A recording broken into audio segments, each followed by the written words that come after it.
Vote ಜಾಸ್ತಿ ಬಂದಿದೆ, ಆದ್ರೂ ಗಿಲ್ಲಿನೇ ವಿನ್ ಆಗಿದ್ದಾರೆ ಅಂತ ಹೇಳಿ ಅಶ್ವಿನಿ ಅವರು ಮಾತಾಡ್ತಾ ಇದ್ದಾರೆ. ಎಲ್ಲ ತಪ್ಪು ತಿಳ್ಕೋತಿ, ಓದಿಲ್ಲ ಬರ್ದಿಲ್ಲ ದಡ್ಡಿ. ಅದು ಗೊತ್ತಿಲ್ಲ ಮೇಡಮ್, ಅದು ಏನಕ್ಕಂತವ್ರೆ, ಯಾಕೆ ಯಾವ ಇಂಟೆನ್ಷನ್ ಅಂತ ಗೊತ್ತಿಲ್ಲ ಮೇಡಮ್. ಬಡವರ ಮಕ್ಕಳು ಬೆಳಿಬೇಕು ಅಂತ ಅಂದ್ರೆ ನಿಜವಾದ ಬಡವರನ್ನ ಬೆಳೆಸಿ ಗಿಲ್ಲಿ ಬಡವಾನ ಅನ್ನೋ ಪ್ರಶ್ನೆನ ಅಶ್ವಿನಿ ಅವ್ರು ಮಾಡ್ತಿದ್ದಾರೆ. ನಾನು ಬಡವ ಅಂತ ಹೇಳಿಲ್ವಲ್ಲ ಮೇಡಮ್, ನಾನು ಬಡವ ಅಂತ ನಾನು ನೀವು ಯಾವತ್ತೂ ಹೇಳ್ಕೊಂಡಿಲ್ಲ ಮೇಡಮ್, ಅದೊಂದು ಮಾತ್ರ ಹೇಳಬಲ್ಲೆ. ಕರೆಕ್ಟಾಗಿ ಹೇಳಿದ್ರಿ. ನಾನು ಶ್ರೀಮಂತ, ಇಷ್ಟು ಜನರ ಸಂಪಾದನೆ ಮಾಡಿದ್ದೀನಿ, ಇಷ್ಟು ಜನರು ಪ್ರೀತಿ ಸಂಪಾದನೆ ಮಾಡಿದ್ದೀನಲ್ಲ ಮೇಡಮ್, ನಾನು ನಿಜವಾಗ್ಲೂ ದೊಡ್ಡ ಶ್ರೀಮಂತ ಅನ್ಸುತ್ತೆ ಮೇಡಮ್. ಇದು ಆಕ್ಚುಲಿ ಚೆನ್ನಾಗಿ. ಅಶ್ವಿನಿ ಅವರು ಹೇಳ್ತಾ ಇದ್ದಾರೆ, ಇಷ್ಟು ಸೀಸನ್ಗಳಲ್ಲಿ ಅವರೇ one of the strong contestant ಅಂತ. ಅದ್ರ ಬಗ್ಗೆ ನಿಮ್ಮ ಒಪಿನಿಯನ್? ಇಲ್ಲ ಮೇಡಮ್, ಅದು ಕಾನ್ಫಿಡೆನ್ಸ್ ಅಂದ್ರೆ ಸೂಪರ್ ಮೇಡಮ್. ಹಂಗೆ ಅದು ಕಾನ್ಫಿಡೆನ್ಸ್ ಇರಬೇಕಲ್ಲ ಮೇಡಮ್ ಎಲ್ರಿಗೂ. ಈಗ ನಾನು ಫಸ್ಟು ನನ್ನನ್ನು ಪ್ರೀತಿಸ್ಬೇಕು, ನಾನು ಸ್ಟ್ರಾಂಗು ಅಂತ ಹೇಳ್ಕೋಬೇಕು. ಈಗ ನೀವು ನನಗೆ ನಾನು ಸ್ಟ್ರಾಂಗು ಅಂತ ಹೇಳ್ಕೊಂಡ್ರೆ ಬೇರೆಯವ್ರು ಹೇಳಲ್ವಲ್ಲ, ಬೇರೆಯವ್ರು ಹೇಳಕ್ಕೆ ಅಂದರೆ ನಿಮಗೆ ನೀವು ಸ್ಟ್ರಾಂಗು ಅಂತ ಹೇಳಿದ್ರೆ ತಾನೇ ಬೇರೆಯವರು ನಿಮ್ಗೆ ಹೇಳೋದು. ಅದು ಬೇಕಾದು ಕಾನ್ಫಿಡೆನ್ಸ್ ಇರಬೇಕು, ಸ್ಟ್ರಾಂಗ್ ಆ ಫೀಲ್ ಇರಬೇಕು, ನಾನು ಸ್ಟ್ರಾಂಗು ಅನ್ನೋ ಥರ. ಕರೆಕ್ಟಾಗಿ ಹೇಳ್ತಿದ್ದೀರಾ ನೀವು.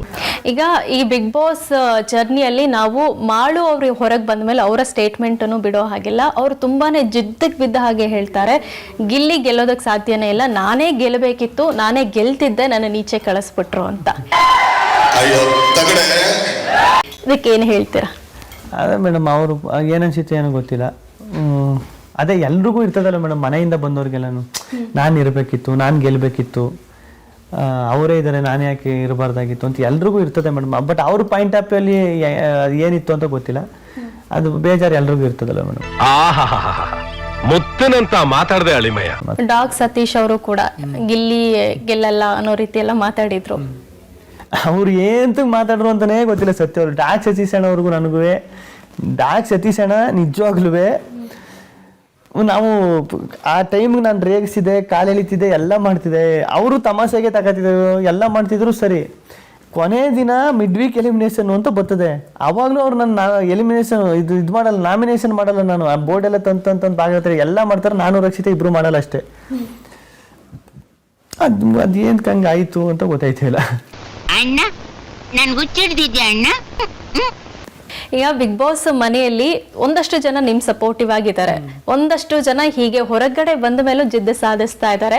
ನಿಮ್ಮ ಸಪೋರ್ಟಿವ್ ಆಗಿ ಇರೋರಿಗೆ ಏನ್ ಹೇಳ್ತೀರಾ, ಮತ್ತೆ ನೀವಂದ್ರೆ ಜಿದ್ದು ಸಾಧಿಸ್ತಾ ಇರೋರಿಗೆ ಏನ್ ಹೇಳ್ತೀರಾ? ಅದು ಜಿದ್ದು ಸ್ವಲ್ಪ ಜನ ಸಾಧಿಸ್ತಾ ಇದ್ರೆ, ಇಲ್ಲಿ ಗೊತ್ತಿಲ್ಲ ಮೇಡಮ್, ಜಿದ್ದು ಆ ಥರ ನಾನು ನೋಡಿಲ್ಲ. ಅಂದರೆ ಪಕ್ಕ ಜಿದ್ದಿಟ್ಕೊಂಡು ಇದು ಮಾಡ್ತಾ ಇರೋರು, ಅಂದರೆ ಯಾವ ಜಿದ್ದು ಮಾಡ್ತಾ ಇಲ್ಲ ಅಂತ ನನ್ಗನ್ಸುತ್ತೆ. ಅಂದ್ರೆ ನೀವು ಜಿದ್ದು ಯಾವ ತರ ಹೇಳ್ತಿದ್ರೆ, ನಾನು ಅದೇ ಹೇಳ್ತೀನಲ್ಲ, ಈ ಟ್ರೋಲ್ ಗಿಲ್ಲಿ ಮನೆ ಒಳಗಡೆ ವೈಯಕ್ತಿಕವಾಗಿ ಟಾರ್ಗೆಟ್ ಮಾಡ್ತಾ ಇದ್ರು, ಮನಸ್ಸಿಗೆ ಚುಚ್ಚಿ ಮಾತಾಡ್ತಾ ಇದ್ರು, ಒಬ್ಬರನ್ನ ಕೆಳಗಿಟ್ಟು ಗಿಲ್ಲಿ ಮಾತಾಡ್ತಾ ಇದ್ರು ಅಂತ ಹೇಳಿ ಹೊರಗೆ ಬಂದ ಮೇಲೂ ಅದನ್ನ ಮುಂದುವರಿಸ್ತಾ ಇದ್ದಾರೆ. ಏನು ಹೇಳಲ್ಲ ಮೇಡಮ್, ಅವ್ರು ಏನಂತಾರ ಅನ್ಲಿ, ಏನು ಪರವಾಗಿಲ್ಲ, ಅವರು ಏನ್ ಬೇಕಾದ್ರೂ ಮಾತಾಡ್ಲಿ ಮೇಡಮ್, ಅದೇನು ತೊಂದರೆ ಇಲ್ಲ. ನನಗೆ ಸಪೋರ್ಟಿವ್ ಆಗಿ ನಿಂತ್ಕೊಂಡವ್ರಿಗೆ ನಾನು ನಿಜವಾಗ್ಲೂ ಚಿರಋಣಿಯಾಗಿರ್ತೀನಿ, ಅಷ್ಟು ಮಾತ್ರ ಹೇಳ್ಬೋದು ಮೇಡಮ್. ಅದೇ ನಾನು ಪ್ರತಿ ಸಲ ಹೇಳ್ತಾ ಇರ್ತೀನಿ, ನಾನು ಹೆಣ ಬೀಳೋ ಗಂಟೆ ನಿಮ್ಮ ಋಣ ಮರೆಯಲ್ಲ ಅಂತ, ಹಂಗೆ ಕೊನೆವರೆಗೂ ಚಿರಋಣಿಯಾಗಿರ್ತೀನಿ ಅಷ್ಟೇ. ತುಂಬಾ ಚೆನ್ನಾಗಿ ಮಾತಾಡ್ತೀಯ ನೀನ್, ನನಗೆ ತುಂಬಾ ಇಡ್ಸ್ಬಿಟ್ಟೆ. ಈಗ ಇಷ್ಟೆಲ್ಲ ಪ್ರೀತಿ ಸಿಕ್ಕಿದೆ, ಎಷ್ಟು ಭಾರ ಅನ್ಸುತ್ತೆ ನಿಮಗೆ? ಅಂದ್ರೆ ಎಷ್ಟು ಅಂದ್ರೆ ನೀವು ನೆಕ್ಸ್ಟ್ ಒಂದು ಸ್ಟೆಪ್ ಇಡಬೇಕು ಅಂದ್ರೆ ನೀವು ಯೋಚನೆ ಮಾಡಬೇಕು, ಎಲ್ಲಾದ್ರೂ ಒಂದು ಚೂರು ತಪ್ಪಾಗ್ಬಿಟ್ರೆ ಅದು ಬೇರೆ ರೀತಿನೇ ಹೋಗ್ಬಿಡತ್ತೆ. ಅದೇ ಮೇಡಮ್, ಈಗ ನೋಡಿ ನೀವು ಕರೆಕ್ಟಾಗಿ ಈಗ ನನ್ನ ಅರ್ಥ ಮಾಡ್ಕೊಂಡು ಹೇಳಿರಿ. ಈಗ ನನ್ನ ಆನ್ಸರ್ನ ನೀವೇ ಕೊಟ್ರಿ ನೋಡ್ರಿ. ಈಗ ನಾನು ಇಷ್ಟು ಅನ್ನ ಸಿಕ್ಕಿದ್ರೆ, ಈಗ ನಾನು ಏನು ಎಕ್ಸ್ಪೆಕ್ಟ್ ಮಾಡಿರ್ತೀನಿ, ಈಗ ನಾನು ಶೋ ಒಳಗಡೆ ಹೋಗ್ಬೇಕಾದ್ರೆ ಹೇಳ್ಬಿಟ್ಟು ಹೋಗಿರ್ತೀನಿ, ಅಣ್ಣ ನನಗೆ 6 ತಿಂಗಳಿಂದ ಯಾವುದೂ ಶೋ ಇಲ್ಲ, ಅದಕ್ಕೆ ಕೆಲಸ ಒಂಚೂರು ಸಂಪಾದನೆ ಆಯ್ತದೆ ಅಂತ ಬಿಗ್ ಬಾಸ್ ಶೋ ಒಪ್ಕೊಂಡೆ ಅಣ್ಣ, ಓಪನಾಗಿ ಹೇಳ್ಬೇಕು ಅಂದ್ರೆ ಅಂತಲೇ ಹೇಳಿರ್ತೀನಿ.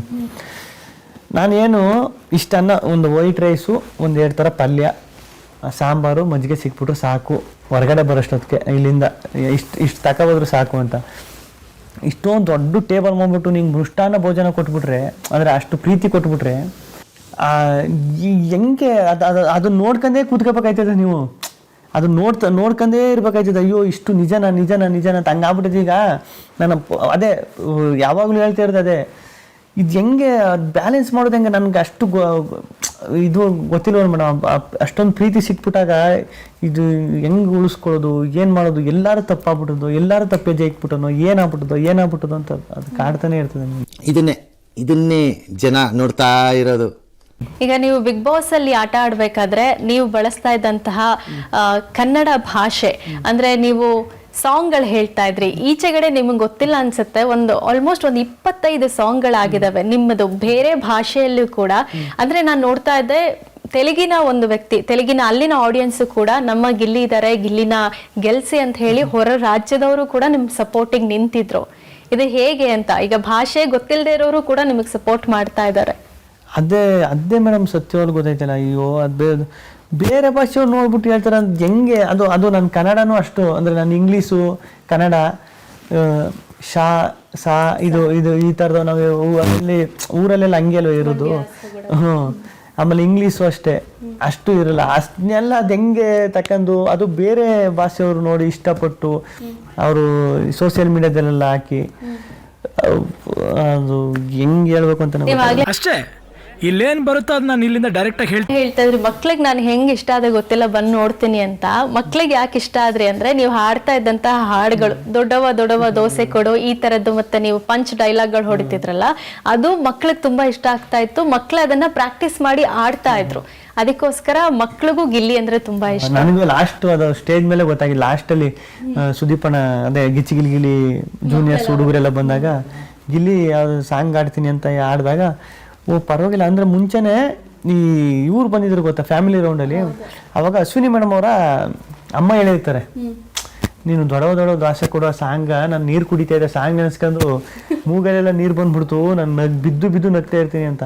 ಆಮೇಲೆ ಚೈತ್ರಕನೇನೋ ಬಂದು ಇವ್ರು ಬರ್ತಾರಲ್ಲ ಚೈತ್ರಕ ಹಳೆ ಓಸ್ ಸೀಸನ್ ಅವರು ಬಂದು ನೀನು ಆ ಸಾಂಗ್ ಆಡು ಅಂತ ಹೇಳಿರ್ತಾರೆ. ಅಂದರೆ ಅದೆಲ್ಲ ಸ್ವಲ್ಪ ಹೊರಗಡೆ ಏನೋ ಆಗದೆ ಇದು ಅಂತ ಅನ್ಸಿತ್ತು. ಅದು ನಾವು ಚಿಕ್ಕ ವಯಸ್ಸಲ್ಲಿ ಆಡ್ತಿದ್ದು, ಚಿಕ್ಕ ಮಕ್ಳಿಗೆ ಯಾಕೆ ಇಷ್ಟ ಆಯ್ತು ಅಂದ್ರೆ ನಾವು ಚಿಕ್ಕ ವಯಸ್ಸಲ್ಲಿ ಆಡ್ತಿದ್ವು ಅದ. ಈಗ ಗೊತ್ತಾಯ್ತು. ರಜತ್ ಅವರು ಮನೆ ಒಳಗಡೆ ಬಂದಾಗ ನಿಮಗೂ ಅವ್ರಿಗೂ ಒಂಚೂರು ಜಗಳ ಆದಂಗೆ ಆಗುತ್ತೆ, ಬಟ್ ಈಚೆಗಡೆ ಬಂದ್ಮೇಲೆ ರಜತ್ ಅವ್ರು ನಿಮ್ಗೆ ಸಪೋರ್ಟ್ ಮಾಡ್ತಾರೆ. ಇಲ್ಲ, ರಜತ್ ಅವರು ತುಂಬಾ ಒಳ್ಳೆ ಮನ್ಸ. ಆ ಟೈಮಲ್ಲಿ ಈಗ ನನಗೆ ಈಗ ಹೆಂಗೆ ಈಗ ಬಿಗ್ ಬಾಸ್ ಮನೆ ಒಳಗೆ ಅದು ಒಳಗಡೆ ಇದ್ದವ್ರಿಗೆ ಅನುಭವ ಇರ್ತದೆ ಮೇಡಮ್. ಈಗ ನಾವು ಇಷ್ಟೇ ಜನ ಇರ್ತೀವಿ ಆಟ ಆಡ್ತೀವಿ, ತಮಾಷೆ ಮಾಡ್ತೀವಿ, ಕಾಲು ಹೇಳ್ತೀವಿ, ಜಗಳ ಆಡ್ತೀವಿ, ಎಲ್ಲ ಮಾಡಿ ಇಷ್ಟೇ ಜನ ಇರ್ತೀವಿ. ಒಂದಷ್ಟು ದಿನ ಸಡನ್ನಾಗಿ ಯಾರೋ ಬರ್ತಾರೆ, ನಿಮ್ಗೆ ಹೆಂಗೆ ಅನಿಸ್ತದ ಅವಾಗ ಅಂದರೆ ಏನೋ ಅವ್ರ ಜೊತೆ ಮಾತಾಡೋಕ್ಕೆ ಸ್ಟಾರ್ಟ್ ಮಾಡಬೇಕು ಅವ್ರ ಜೊತೆ. ನನಗೆ ಸ್ವಲ್ಪ ಮೊದಲನೇ ವಾರ ಹಂಗಾಯ್ತು, ನಾನು ಬೇಗ ಸೇರ್ಬಿಡ್ತೀನಿ, ಬೇಗ ಬೆರ್ತು ಬಿಡ್ತೀನಿ ಯಾರ ಜೊತೆ ಅನ್ನೋದು. ಹಂಗೆ ಆಗಿ ಎಲ್ಲೋ ಮಿಸ್ಟೇಕ್ ಆಗಿ ಮೊದಲನೇ ವಾರ ಒಂಚೂರು ಜಗಳ ಆಯಿತು. 2ನೇ ವಾರದಿಂದ ನಾರ್ಮಲಾಗಿ ಫ್ರೆಂಡ್ಸ್ ಆಗೋದು. ಹೊರಗಡೆ ಬಂದಮೇಲೆ ಗೊತ್ತಿತ್ತು ರಜತಣ್ಣ ನಂಗೆ ಸಪೋರ್ಟ್ ಮಾಡ್ತಾರೆ ಅಂತ. ಯಾಕಂದರೆ ಅಷ್ಟೊತ್ತಿಗೆಲ್ಲ ನಾವು ಜೆಲ್ಲಾಗ್ಬಿಟ್ಟು ಫ್ರೆಂಡ್ ಕುಚಿಕು ಗೆಳೆಯರಾಗ್ಬಿಟ್ಟಿದ್ದು. ಅರ್ಥ ಆಯ್ತು ಅನ್ಸುತ್ತೆ. ಗಿಲ್ಲಿ ಅವರು ನೀವು ಇದುವರೆಗೂ ತುಂಬಾ ರಿಯಾಲಿಟಿ ಶೋಸ್ ಅನ್ನ ಮಾಡಿದ್ದೀರಾ. ಇಲ್ಲಿ ನಿಮ್ಮ ಜೊತೆ ಪಾರ್ಟ್ನರ್ ಆಗಿ ವರ್ಕ್ ಮಾಡಿದಂತಹ ಒಂದಷ್ಟು ಕಂಟೆಸ್ಟೆಂಟ್ಗಳದ್ದು ಯಾವ ಪೇರು ಗಿಲ್ಲಿ ಜೊತೆ ಚೆನ್ನಾಗಿರುತ್ತೆ ಅಂತ ಹೇಳಿ ಇನ್ಸ್ಟಾಗ್ರಾಮ್ ಅಲ್ಲೆಲ್ಲ ಟ್ರೆಂಡ್ ಆಗ್ತಾ ಇದೆ. ನಾನೇ ನಿಮ್ಮನ್ನು ಕೇಳ್ತೀನಿ, ನಿಮ್ಗೆ ಯಾವ್ದು ಫೇವ್ರೆಟ್ ಪೇರ್ ಅಂತ ನೀವು ಹೇಳಬೇಕು. ಗಿಲ್ಲಿ ವಾಣಿ, ಗಿಲ್ಲಿ ಹನಿಷಾ, ಗಿಲ್ಲಿ ಕಾವ್ಯ, ಗಿಲ್ಲಿ ಯಶಸ್ವಿನಿ, ಗಿಲ್ಲಿ ಗಗನ. ಆಲ್ ಇಸ್ ಗುಡ್, ಕರೆಕ್ಟ್ ಆಗಿ ಹೇಳಿದ್ರಿ. ಸುಳ್ಳು ಹೇಳಂಗಿಲ್ಲ, ನಾನು ಆರ್ಡರ್ ಅಲ್ಲಿ ಹೇಳಿಲ್ಲ. ಯಾರು ಫೇವ್ರೆಟ್ ನಿಮಗೆ ಅಂತ ನೀವು ಹೇಳ್ಬೇಕು. ಎಲ್ಲರೂ ಫೇವ್ರೇಟ್ ಮೇಡಮ್, ತಪ್ಪಾಗ್ಬಿಡ್ತಿದೆ. ಎಲ್ಲರೂ ಫೇವ್ರೇಟ್, ಈಗ ಒಬ್ರು ಅಂತ ಹೇಳ್ಕೋಗ್ಲಿ. ಎಲ್ಲ ಒಂದು ಈಗ ವಾಣಿ ಅಂತ ಬಂದ್ರೆ ನಾನು ವಾಣಿ ಸ್ಟೇಜ್ ಇವೆಂಟ್ಗಳು ಸಖತ್ ಮಾಡವಿ. ಅನಿಶಾ ಅಂತ ಬಂದ್ರೆ ನನ್ನ ಪಾರ್ಟ್ನರ್, ಅಂದರೆ ಡ್ಯಾನ್ಸು ಇದರಲ್ಲಿ. ಗಗನ ಇವರು ಗಗನ ಅವರು, ಯಶಸ್ವಿನಿ, ಕಾವ್ಯ, ಎಲ್ಲ ಒಬ್ರು ಅಂತ ಹೆಂಗೆ ಹೇಳಕ್ಕಾಯ್ತದೆ. ಅಲ್ಲಲ್ಲಲ್ಲಲ್ಲಲ್ಲಲ್ಲ